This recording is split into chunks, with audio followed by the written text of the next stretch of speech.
Right, Roy. So basically, barbering, who you've got tattooed on your arm, Mm. was the reason you left Yeah, as your career. yeah. So you were out of the game for a fair while. So when did you get back into racing? I got back into racing was about 19 mid 1990s, I think, and my niece was getting married, and I decided to get an horseshoe for her, chromed up, as a good luck charm for a wedding. And I went to see John Jenkins at Royston, and um, before I saw him, I used to work out in a gym, and I got so uh, I didn't like it that much because there were so many posers there, and I was just a fat cab driver trying to lose a bit of weight, which never succeeded. So I thought, what else can I do? I said, well, I can ride horses. So when I see John Jenkins, he said, yes, you can have the horseshoe, no problem at all. I said, any chance of riding out at all? He said, have you ridden out before? I said, yeah, I served my time with Willie Stephenson. You're good enough to ride out for him, you're good enough to ride out for me. So I was with John for about three, 3 or 4 years, just going riding out Wednesdays, because I used to do half day on a Wednesday cabin, and I had Saturdays off, but I worked Sundays, and we became, good friends. Him and his wife Wendy and his two girls, and I loved it.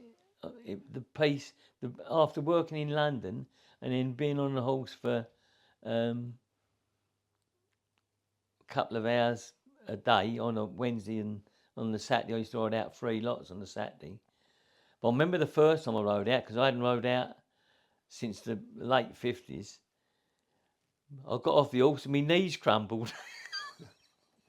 You told me that you saw a horse a horse savaging a lad in his Oh, box. I was in the yard getting an horse ready, and I heard this lad screaming. So I ran over to his box, and the horse was kneeling down, and he had the shoulder of the lad in his mouth, pulling him to the ground and trying to savage him. And I just threw the head collar at him, what I had, and he let go, and he just stood at the corner of the major. And I said to John, "Does he like it?" He said, "Well, he has been like it before." He said, "I'll find out why he's like it." So he delved into his breeding and everything else, and they found out that his mother, the horse's mother, died at birth.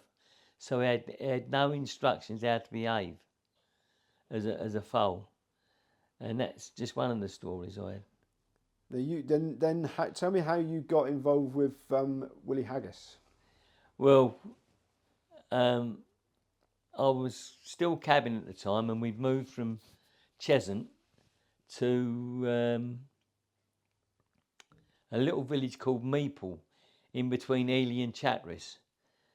And I used to get the coach from St Ives to King's Cross to pick me cab up, and they stopped the coach service. So I thought, well, I can't afford to go by train every day. So I looked around for another job, and I found in the racing post an advert for a box driver by C&J Racehorse Transport. So I got a job working for them. I said, I don't want to do any overseas work. I've done all that. You know. So one of the first jobs I did for them was to go into Willie Haggas's yard and take an horse racing. I can't even remember where we went now. But William come up to me and he said, "Good morning." I said, "Oh, good morning, sir." He said, "No," he said, "my name is William and my wife is Maureen." And that was unusual for me because when I left racing, everyone was sir and madam. But things change in the world. But William was a really nice man and gentleman. And I know I took a good horse of his chorus to Ireland, and it won, I think, the Pretty Polly out there. And the week after, he came back, and we was at Yarmouth Racecourse. He said, Roy, you're part of the team. You go and get the presentation and representing the stables, which I did do, and I got a photograph at home showing me getting presented with the racehorse with a picture frame, which I thought was very nice of him. And believe it or not, the same thing happened in Cologne when I decided to stop driving horse boxes at the age of 70 odd. I took one of Sir Mark's horses out there. I believe it was Albanova, and which was the grandmother of Alpinista, who won the Arc. And I got presented with a picture of me with the trophy at the Cologne Racecourse. Now you've met some nice people along the way. You wanted to tell me a bit about your mate Nobby Clark. Oh, well, it was me, Paul Atwood, and Tommy Brindley. We were good friends. Unfortunately, we've lost track of Tom. If anyone knows him, I'd like to meet him again, and so would Paul, because we had some good time together. And we left the hostel together, and we stopped in Nobby Clark had a big flat, which was Willie Stephenson's, and we stayed with that family. And they were really nice. Nobby, you could talk to him, he'd listen. His wife was a lovely lady as well, and we had lovely food. Breakfasts were always ready when we got back from morning stables for riding out first lot. And it was just a pleasure to be there. We were sort of part of their family, but unfortunately they had a family growing up and they needed the room, so we moved out. And then I moved in with Eric Mercer, Jesse Mercer, because he was a new lad in Royston, and he was an apprentice at Willie Stephenson's, and they thought it'd be good, because I had a carber then, and it'd be a good idea for me to be with Eric. And we don't talk that often, but he lives up in Rhyl. But we still, if we have a reunion again, I should try and get up there, and hopefully he can come down as well. But Nobby, unfortunately, Nobby died at a fairly young age, really, compared to the way people live these days. And he died on the gallops in Newmarket, and his good friend Steve Cauthen tried to keep him alive, and I think Steve was quite upset about him dying on the gallops. But I still keep in contact with Gig Clark, his son, and it was just a nice family to be with. And you knew Bruce Raymond as well? Yeah, Bruce Raymond, when he came to Royston as an apprentice, his bed was a foot of mine in the hostel, and he was a nice man. His father worked for de Havilland at Hatfield, and I still see Bruce occasionally. I see him on the telly quite a lot because he's a racing manager. And he told me, I was with Paul at the time, me and Paul Atwood were at his bungalow in Newmarket, and we were talking about yearlings. He said, where we used to take 3 to 6 weeks to break a yearling in, he said they put them on the walkers. This was Clive Britton's yard. They put them on the walkers and they walk them round one way, and they turn them round and walk around the other way, and within a week they're being ridden away. Which is, we never used to lunge them, boatways, put a cavesson on them, which is a part of headgear, and the bridle had keys in to keep their mouths soft, so they, had good mouths. That's the most important thing with racehorses, to have good mouths. Some have got, I think it's to do with the breeding. They've got good mouths. Some are very light mouth, and they have rubber bits and stuff like that in. So there's a lot to breaking horses in and just riding them. There's a good thing on, I think it's on Google. If you see them, the people in Ireland breaking the yearlings in, they have so much faith in their yearlings they stand on their saddles, and they've got or kneel on them, and I think we could never do that, not with our yearlings.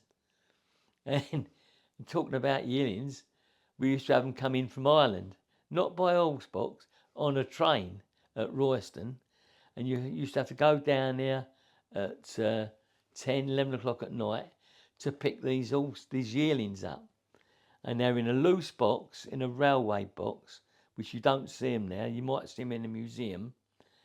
And we used to have to go through an hole, pitch black, didn't know where their back end was, where their front end was, and you were just talking to them and feeling them, and they must have been as frightened as we were.